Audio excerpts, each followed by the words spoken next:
मस्त चमचमीत पौष्टिक आणि तोंडाची चव वाढवणारे पालकाचे गरगट बनवण्यासाठी इथे आपल्याला स्वच्छ करून चिरून पालक घ्यायचा आहे। त्यानंतर त्याच्यामध्ये कांदा टाकायचा आहे, हिरव्या मिरच्या टाकायच्या आहेत, लसूण टाकायचं आहे आणि अख्खे शेंगदाणे टाकायचे आहेत। तुम्ही ते भाजलेले किंवा कच्चे देखील शेंगदाणे घेऊ शकता।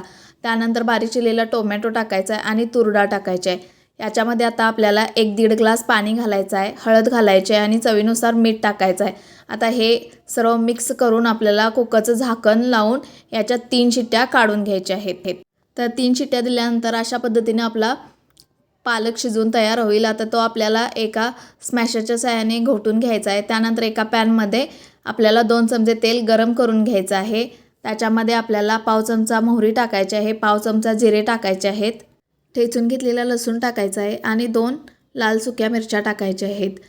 लसूण आणि लाल सुक्या मिरच्या व्यवस्थित आपल्याला तेलामध्ये भाजून घ्यायच्या आहेत। त्यानंतर चिमूटभर आपल्याला ह्याच्यामध्ये हिंग टाकायचं आहे आणि जो शिजवून घेतलेला कुकरमध्ये जो पालक आहे तो या फोडणीमध्ये ओतून घ्यायचा आहे आणि व्यवस्थित असं मिक्स करून घ्यायचं आहे। त्यानंतर आपल्याला याच्यामध्ये चवीनुसार मीठ टाकायचं आहे आणि झाकण ठेवून आपल्याला 2 ते 3 मिनिटासाठी एकदा उकळी काढून घ्यायचं आहे। उकळी काढून झाल्यानंतर इथे आपला मस्त असं पालकाचं गरगट तयार झालेलं आहे।